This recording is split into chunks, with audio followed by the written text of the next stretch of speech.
Good morning, News in Motion family. Today is Monday, June 12th, 2023. Today is the start of the week. How was everybody's weekend? How was y'all's weekend? Uh, right now we in Columbus, Ohio, we're starting to get some rain. We are starting to get some rain. So hopefully it knock out those allergies for those who have been struggling with the sinus infection and the sneeze. And trust me, I'm in that same boat with you. I am in that same boat with you. We praying for you. Also, pray for those Miami fans because right now it is not looking so good as the Denver Nuggets are up 3-1. It's looking like the fat lady is warming up the vocal cords and she's grabbing the mic. It may be raps for the Miami Heat, but who knows? Maybe they're just following the script and playing possum until, they're dragging it out to game 7. But as we see you coming into the room, whether you are on the tubes of you, the book of face, or you are a audio and podcast listener, we just want to say thank you for listening in. And also shout out to our LinkedIn viewers as well. So with that being said, you know what we do here. Let's get some news in motion.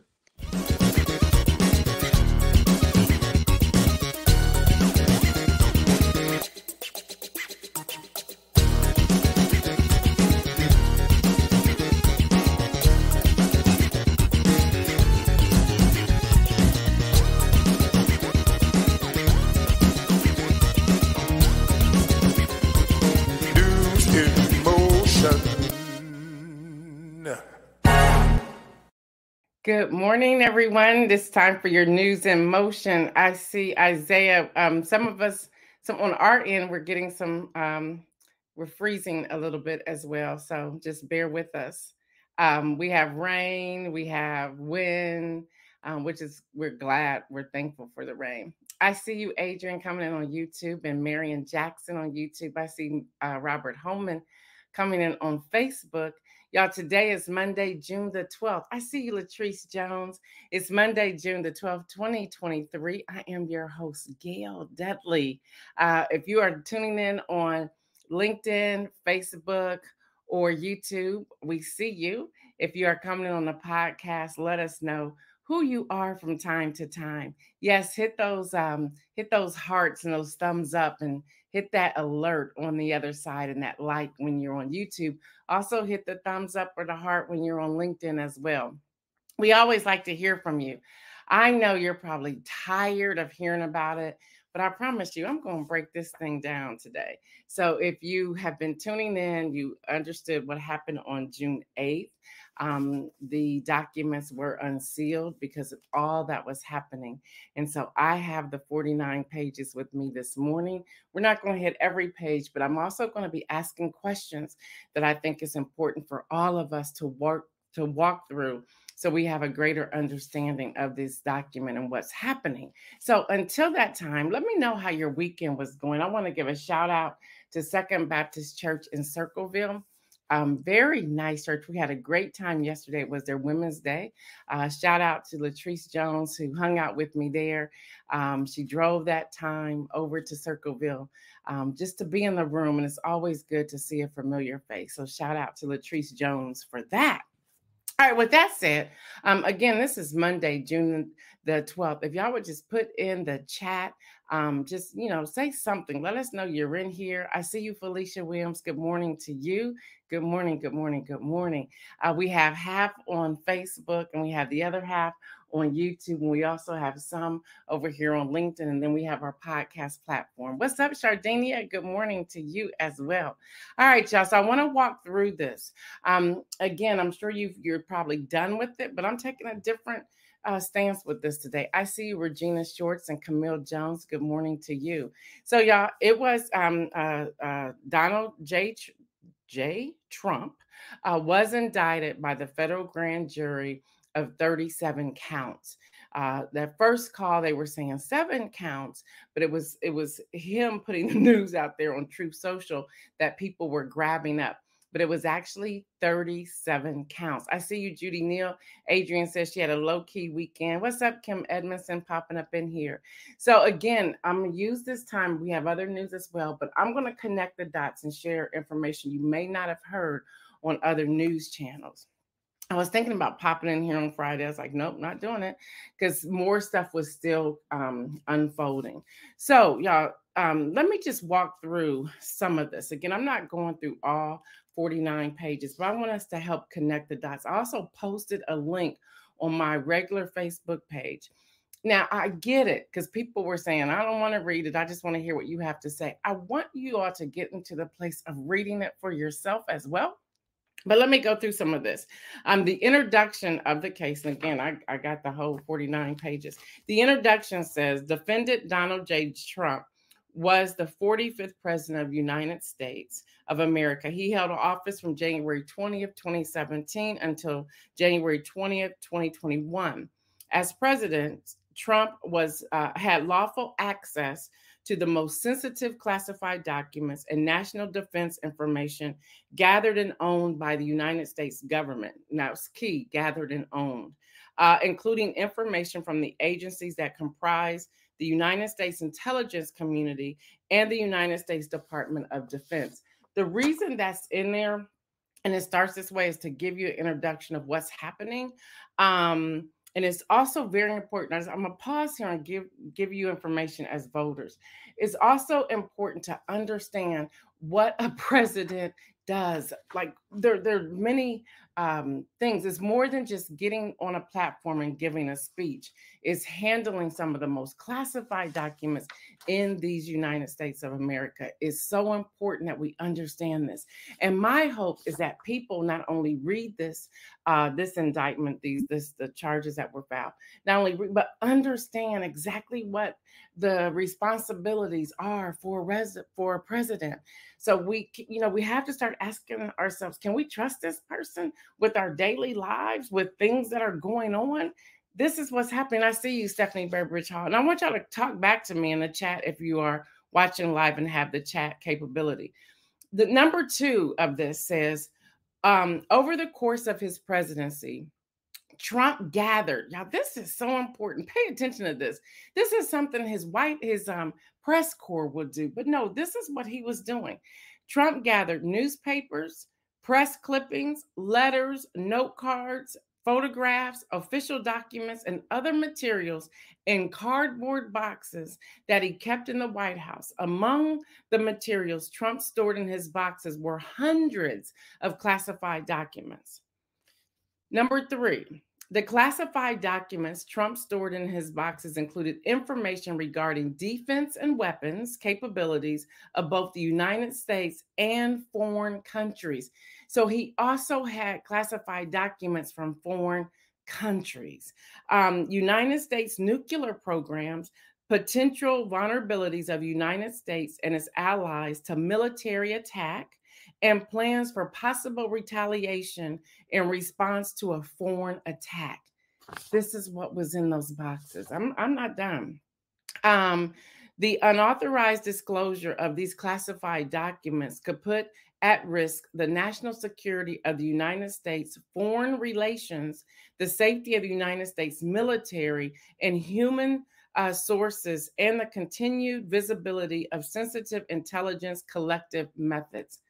All of this, y'all, and I'm slow walking this today. I have other news, but I want us to get through this first. And I also have some questions I want all of us to start considering as we're going into this election season. We're actually already in it. I'm going to jump down to number 5. After Trump's presidency, the Mar-a-Lago Club was not an authorized location. That was not an authorized location because it's unsecure. For storage, possession, review, display, or discussion of classified documents. Nevertheless, Trump stored his boxes containing classified documents in various locations at Mar-a-Lago Club, including the ballroom that people have access to, the bathroom and shower, an office space, his bedroom, and a storage room. On 2 occasions, this is where it gets really interesting. I just want y'all to follow the dots and we'll start talking about this. Marion says the former guy will be the first president to go to jail. Yeah, that's what it looks like that. Now I'll explain to that in a moment. It goes on and says directing defendant Walting not to move boxes of documents to conceal them from Trump's attorney. That's out there. He had his assistant take boxes and move them to conceal them from his attorneys, the FBI, and the grand jury. He suggested that his attorneys hide and destroy documents. He was providing to the FBI and grand jury some of the documents called for by the grand jury subpoena, but also hid others, causing a certification to be submitted to the FBI to ask for the remaining boxes. Adrian is saying he really wanted to uh, the feel like a king of the land. He was feeding his ego. Y'all, at first there were 197 documents. Later, they found 102 more. So that is also part of it. It also talks about what the Mar-a-Lago Club looks like, which I won't go into all of that there. Um, then there were all the different images and pictures of where all the classified documents were stored, which I'm sure you've seen a lot of those on the news during the weekend. Um, Here's an exchange from an employee with Trump. Trump employee number 2 says, "We can definitely make it work if we move his papers to the lake room." They're trying to figure out how to move the papers, the boxes. And Trump employee number 1 says, "There is still a little room in the shower where his other stuff is. It is only his papers he care about. There's some other stuff in there that are not papers. Could that go to storage, or does he want everything in there on property?" Then employee number 2 comes back and says, and this is all a part of the 49-page document. Yes, anything that's not the beautiful mine paper boxes can definitely go in storage. Want to take a look at the space and start moving tomorrow AM? These employees are also a part of this. Good morning, Deborah Sneed. Marion says, because of his action, DOJ will make an example of the former guy and others involved. So y'all, there's a whole lot, there's all these pictures are in here. I did the pictures in black and white from my printer. But there's a lot of information here. And I put the link again on my regular Facebook page. And I would encourage you to read the actual document. And I'm going to tell you why. Again, there's a whole lot here. And then there's a where, remember, he was saying that he declassified the documents, where there was one document that was not declassified, which is really going to hold a lot of weight. But again, he had stored documents in a unsecured location. So a lot of people became very disappointed because the case will be heard in Florida. This is under a Trump-appointed judge. And it looks like the prosecutors decided that this will be the best venue for their case to be in Florida and not in DC, because the documents, and their argument was that the documents were found in the state of Florida. Now, the judge presiding over this region in which Mar-a-Lago is Aileen Cannon.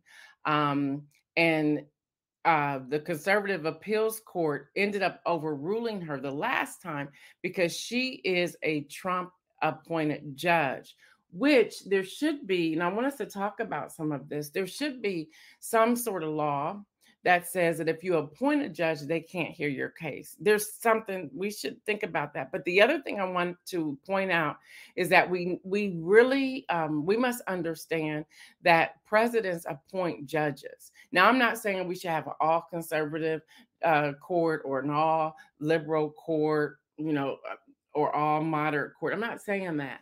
But we need to understand, and this is where we can start as constituents and as registered voters, is to get to know the judges in your area.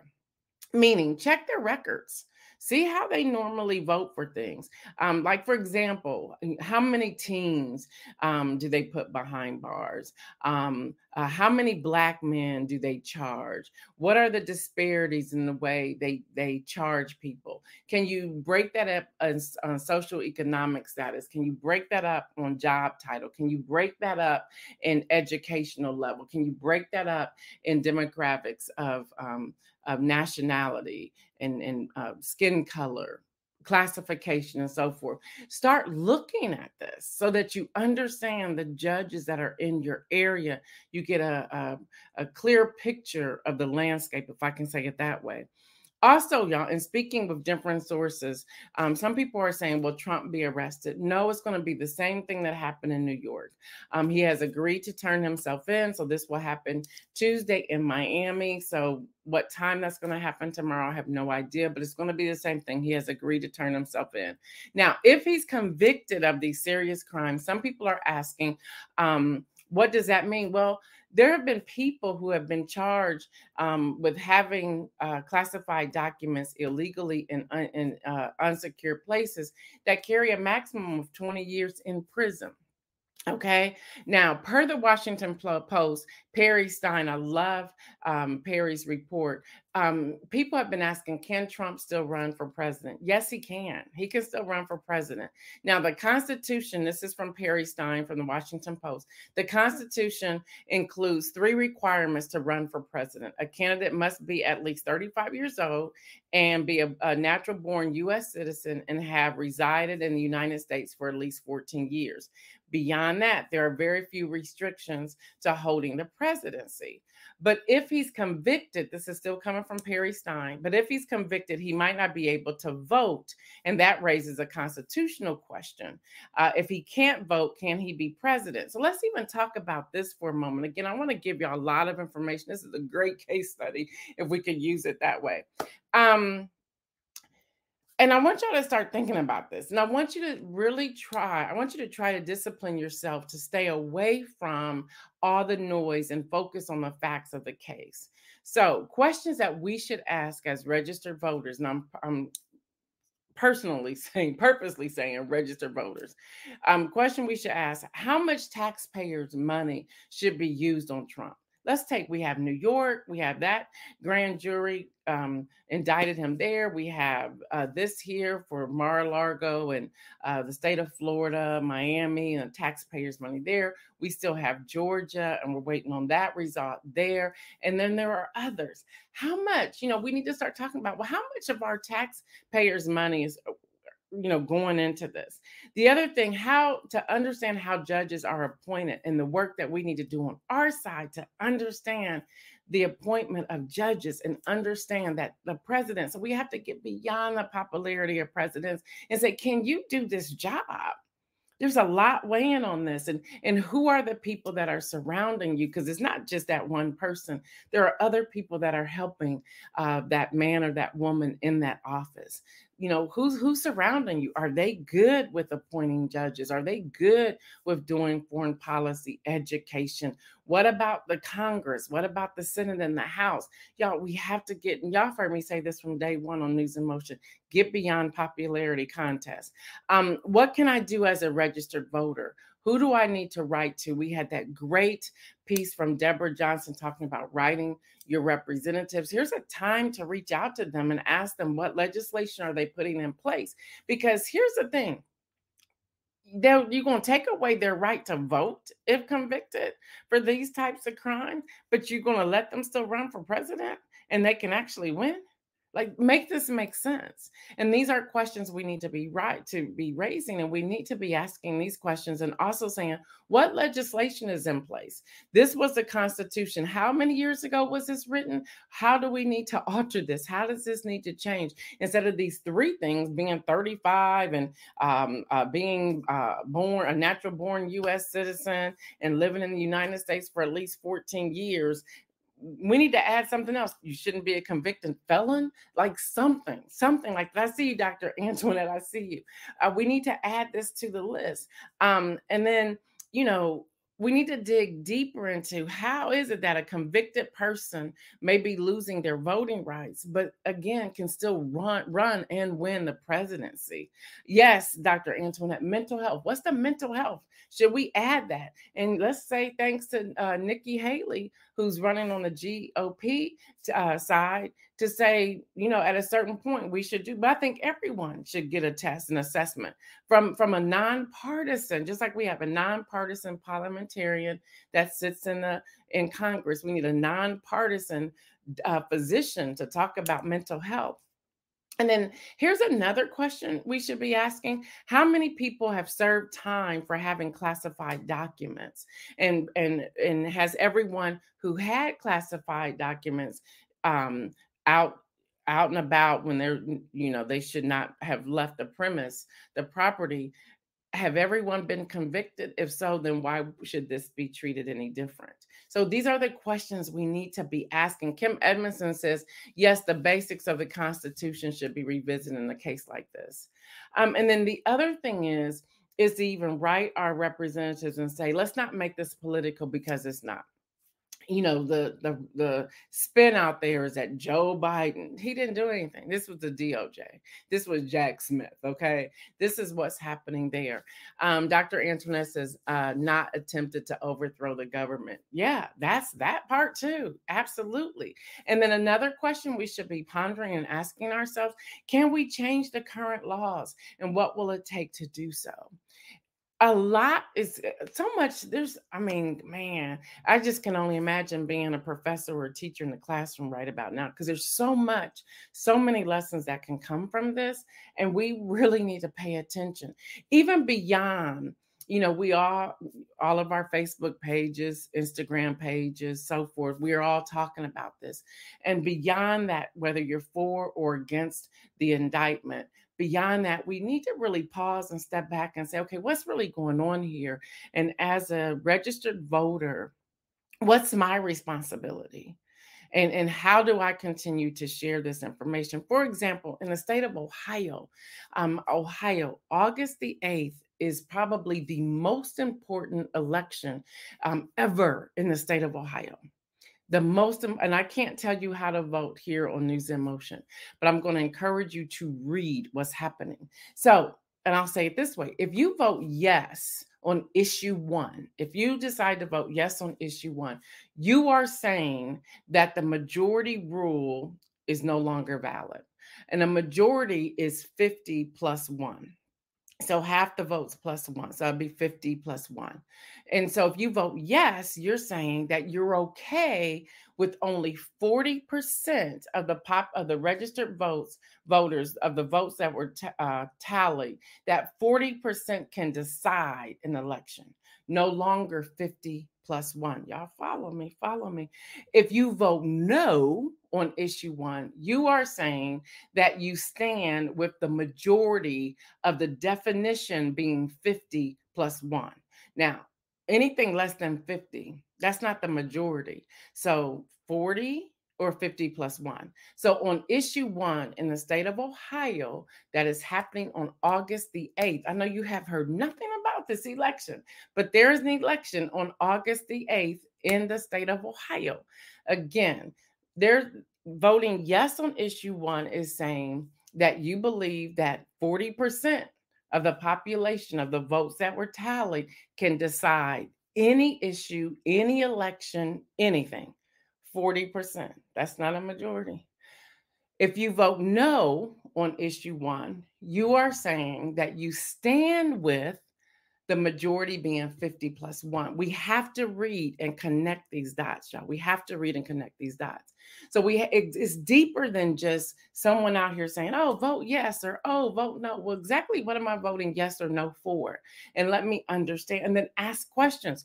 In the state of Ohio, constituents, registered voters, you should be showing up at these town hall meetings. And even with that, you have to look for them because they're not publicizing them. So even with that, you have to look for them. So that's out there. Now, remember, as with everything else, when something is set, it is set in one state, sometimes it trickles down to other states. So are we trying to change the narrative to say a majority is no longer 50 plus 1? Is that what we're saying? Are we okay with that? Because the math isn't mathing there. I know enough about math to know that 40% is not the majority. It's 50 plus 1. So we have to look at that. And so we all need to pause and say, okay, let me get away from the noise. What are the facts here, and where is this coming from? There's more to even issue 1 in the state of Ohio than in other places. All right, let me keep going. It's very important to know that a lot of the damaging evidence in these 49 pages are filed by notes of one of his own attorneys who decided he was protecting himself. After the indictment, we also learned, and this make sense, people. Make this make sense. Yeah, Kim Edmondson, the math isn't mathing. Make this make sense. Former President Donald Trump is nearly 40 points ahead of any other person running on the GOP presidential ticket. It's not making any sense, y'all. After the indictment came out, his numbers shot up. The CBS News and YouGov poll found that 61% of likely GOP voters would still vote for Donald J. Trump in the 2024 Republican primary. Florida Governor Ron DeSantis is in second place with only 23%. So, y'all, he's nearly 40 points ahead in this new poll. And this is a good poll. We're talking CBS News and YouGov poll. He's tracking at 61%. Y'all, make this make sense. But here's the thing. Have you noticed? And I'm not attacking him. I'm asking questions. Have you noticed he cannot answer any of the questions? Have you noticed when people try to go to foreign policy or try to go to different things that he's not answering this? And I think I did circle this. Yeah, I did. In this 49 page, I want y'all to hear something. On August the 18th, 2016, when he was first running for office the first time around, he says, in my administration, I'm going to enforce all laws concerning the protection of classified information. No one will be above the law. They put this in the 49 pages. On September the 6th, 2016, Trump stated, we also need to fight this battle by collecting intelligence and then protecting our classified secrets. We can't have someone in the Oval Office who doesn't understand the meaning of the word confidential or classified. Hello, somebody. Then it says on September the 7th, 2016, Trump stated, one of the first things we must do is to enforce all classification rules and enforce all laws relating to handling of classified information. They took his words, which also say, y'all, if you don't want your words repeated out there, make sure you know what you're saying and why you're saying it, because all of this ended up in this document. On September the 19th, 2016, Trump stated, we also need the best protection of classified information. And finally, on November the 3rd, 2016, did I say 2016? 2016, y'all know what I mean. Trump stated, service members here in North Carolina have risked their lives to acquire classified intelligence to protect our country. So even that was put in here. So how are you, the person who made these statements about classified documents, broke your own rules? And then how is it that 61% of the GOP have him in the lead for the 2024 presidential election? Yes, Kim Edmondson, those are his words. Marion Jackson, his own words, are going to put him in jail. Make this make sense. A lot of questions, y'all. A lot of questions. I know I'm slow walking this morning, but I wanted to come on here to connect the dots. I wanted to take the weekend. I thought about coming on Friday, and I was like, nope, I want to take the weekend to read these 49 pages to get an understanding, to check with my sources, to make sure I understand what's happening, and then to share this information with you. Also in the news, Dr. Antoinette says the January 6th convicted insurrectionists lose their voting rights, and who's making sure they don't vote? I've asked that question, and I'm actually waiting on the answer for that. One of the answers I have received, and I'm not sure this is 100% correct, that it depended upon their actual conviction and how that was written will determine if they lose their voting rights or not. I'm waiting for more information on that. So with all of that going on, y'all, Axios and Rowley reports that in a vote held behind closed doors at the North Carolina Republican Party annual convention on this past Saturday, more than 1,000 voting delegates voted to censor U.S. Senator Tom Tillis, the Associated Press is reporting. Why this matters, y'all? They're saying that Tillis' rising reputation on the bipartisan deal maker who has worked across the aisle in negotiating legislation on gay rights, guns, and immigration apparently doesn't sit well with the party he helped put in power several years ago. People are saying that he's going to come out of the Republican Party and either go Democrat or independent, but people really like him, they say, because he's a great bipartisan negotiator. So even if they want to stifle that, you have to pay attention to what's going on here. Why would you want to stifle and censor and shut down someone who is they're calling him the number one bipartisan negotiator. So he's fulfilling his role. He's making deals. Things are happening. He's considering his constituents, and they want to censor him and put him as just to be quiet and go away somewhere. So, y'all, that's everything that's happening in the political world as of today, plus everything I've been talking about the past several weeks. In other news, we have 4 children who survived a plane crash in the Amazon rainforest. They were found by rescue team after 40 days of surviving on their own in what they're calling the dense jungle. 3 adults were killed when the small passenger plane went down, including the children's mother and 2 pilots. So these 4 children survived for 40 days. We have NBA finals on tonight. I was going to say NFL. NBA finals are on tonight. Tune in tomorrow to hear from Kenny Stanley with Game Over. As y'all heard Isaiah saying in the beginning, this could be the end of the NBA finals. But y'all, even with that, we have to take moments to enjoy. So basketball, baseball, swimming, track, football, whatever. But don't lose sight of what's happening in the news. I know you don't want to watch it 24/7. That's my job, so I can bring the report to you. But let's be mindful of that. We want to start beefing up men during this week and next week. We know Father's Day is this coming Sunday. Tomorrow when we tune in, and even later on today, put suggestions in the chat of things, how you're going to support the men in your life, whether they're fathers or like a father or whatever. Put those suggestions in there. We want to highlight the men, especially our men in the News and Motion family. Marion Jackson is saying they want to silence the truth and doing what is right. Yeah.